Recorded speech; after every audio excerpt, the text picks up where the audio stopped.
Buenas tardes desde España. Si están viendo esto, es que por alguna razón ha fallado la comunicación, así que hemos tenido que utilizar el plan B. Vamos a intentar salir adelante con un vídeo y lamento las molestias que hayamos podido causarles. Muchas gracias al CIBRUC, a la organización del evento, por invitarme a participar. Mi ponencia va a ser sobre el inorgánico utilizado como combustible ecológico, CDR. Vamos a ver si me encuadro un poco mejor. Importante matizar al principio. Nos vamos a referir al inorgánico hablando sobre la parte inorgánica de los residuos sólidos urbanos y de los residuos de manejo especial. No vamos a incluir lo que tiene que ver con residuos peligrosos. La gestión de residuos peligrosos y su uso para la elaboración de combustibles es un recurso muy importante y muy válido, pero no forma parte del alcance que yo quiero tratar. Cuando hablamos de inorgánico, ¿a qué nos referimos? Utilizamos una clasificación sencilla. Esta infografía está disponible en la web de la San Bernat y hace una diferenciación que puede parecer un poquito para niños, pero que es muy válida. Diferencia lo que es inorgánico y lo que es orgánico. Tenemos más o menos interiorizado lo que es orgánico, sin entrar a definirlo. Entendemos que inorgánico es aquello que no es orgánico. Diferenciamos de alguna manera muy sencilla las fracciones que nos pueden más interesar reciclar. A ver si encuentro el puntero láser. Como plásticos, metales, vidrios, papeles, madera. Hacemos una aprovecho para comentar que puede que sea un buen momento para abrir la discusión sobre cómo se clasifican los residuos, porque la norma mexicana que lo regula es del año 85, ya ha llovido un poco, utiliza clasificaciones como loza, hueso, cuero, fibra dura, cuestiones que a lo mejor eran muy válidas en su momento, que en términos académicos pueden ser interesantes, pero que en términos prácticos son bastante difíciles y quizás alejan un poco de la realidad. Bueno, un poco de antecedente, yo ahora estoy en España, pero durante 6 años he tenido el gusto de estar en México más de la mitad de mi tiempo, trabajando en el ámbito de residuos.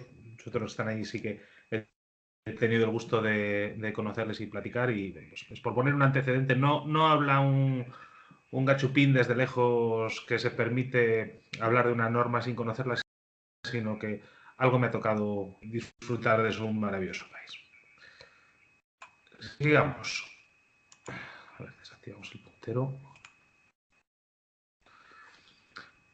Vayamos sobre el título de la ponencia para ir centrando. Hemos acotado a qué inorgánico nos referimos. ¿Qué hablamos como combustible o como CDR? Utilizamos la sigla CDR para especificar el combustible derivado de residuos. Con ello designamos el combustible derivado de residuos. Las siglas en inglés Refuse Derived Fuel, RDF, es habitual encontrar tanto uno como otro. Veremos a ver a qué nos referimos con ello. Al final, como combustible, siempre hablamos de energía. Nuestra función es tener algo que nos permita transformar y obtener energía. ¿Qué combustible? ¿Qué tipo de combustible? ¿A qué nos referimos? Combustibles sólidos, líquidos, gaseosos, porque tenemos combustibles en las tres formas. Aunque aquí hablamos de agua, la imagen representa distintas fases de agua, tenemos claro que podemos utilizar combustibles tanto líquidos como sólidos o gaseosos. Y lo que les voy a mostrar a continuación es una de las innovaciones más importantes, de las cuestiones más punteras que desde el momento en que aparece prometía cambiar el mundo. Le presento a los dos responsables de esa importantísima innovación, los señores Fischer y Trolls. Les parecen novedosos, ¿verdad? Son unos retratos holográficos en 3D a la última moda. ¿Qué quiere decir con esto? Que cuando hablamos de combustibles, en términos de residuos, debemos de ceñirnos, salvo cuestiones muy puntuales, a combustibles sólidos. No es que no pueda haber combustibles derivados de residuos líquidos o gaseosos, los hay. La cuestión es en qué casos interesan. No es un proceso novedoso el que va a transformar un combustible sólido en un combustible líquido gaseoso. Estos señores desarrollaron la fórmula o el proceso para obtener diésel a partir de carbón. Y durante la Segunda Guerra Mundial, cuando Alemania no tenía combustible para sus tanques, estos señores se encargaron de transformar masivamente el lignito y la hulla de las minas de Alemania en diésel. Y este es de una escala, una planta a escala industrial, no era algo teórico de un laboratorio. Fue una de las principales fuentes de combustible para tanques durante la Segunda Guerra Mundial. La cuestión es, ¿por qué? ¿Era interesante? Pues es que no había otra alternativa. Era carísimo, era muy intensivo en energía. No puedo dar una cifra exacta, pero podemos hablar que a lo mejor para obtener un litro de diésel se necesitaban consumir 3 en energía para transformar un combustible sólido en un combustible líquido o gaseoso. Con lo cual, cuando hablamos de producir combustibles líquidos o gaseosos a partir de un inorgánico, no es que no se pueda. La cuestión es, ¿conviene? Por eso yo me voy a ceñir, o de lo que quiero hablar es de combustibles sólidos. Esto es una realidad. Esto es una realidad derivada de residuos sólidos.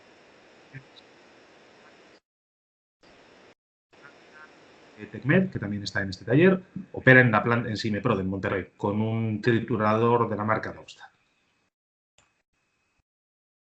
¿Y cómo se aprovecha este combustible? Pues así, aquí lo podemos ver. Un segundito que cargue el vídeo. Una de las principales formas de aprovechamiento del combustible derivado de residuos, o la más implementada, es su aprovechamiento en hornos cementeros. Esto es la visión y aquí vemos como aquí algún tipo de combustible es lanzado a través de la antorcha del kiln y transformado en energía. Es interesante en el gráfico las temperaturas en las que se mueve, 1100, 1180, 1200, es un punto importante.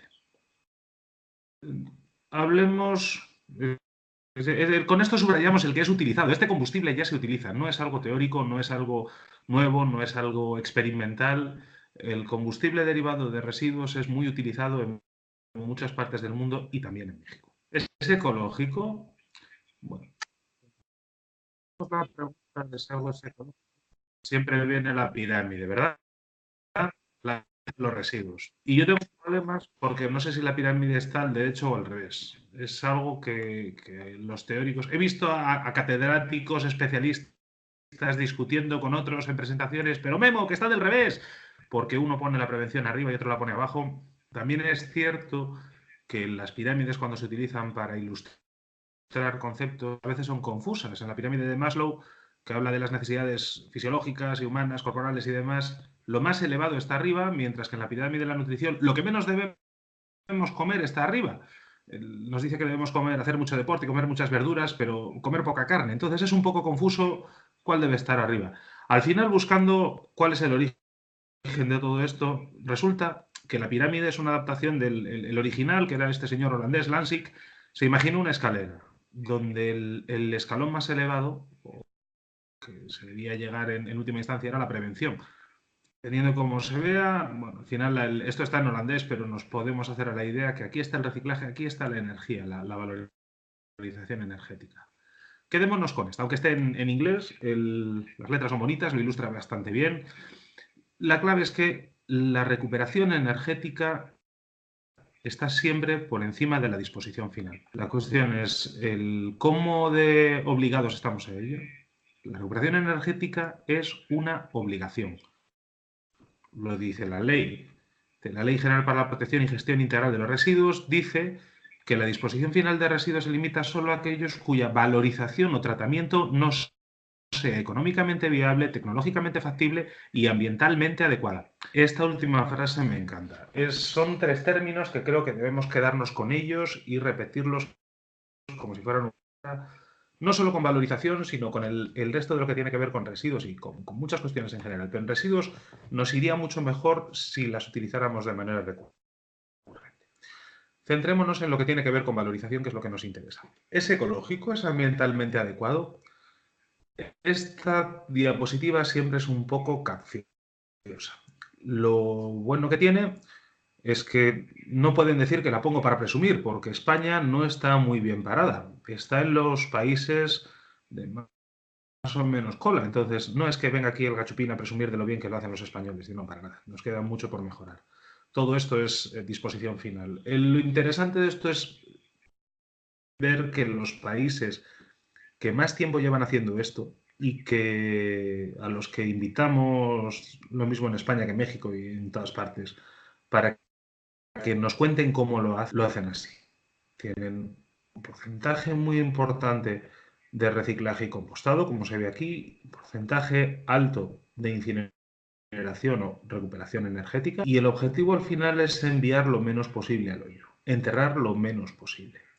Pues desde donde está España hasta aquí, pues tenemos mucho que mejorar.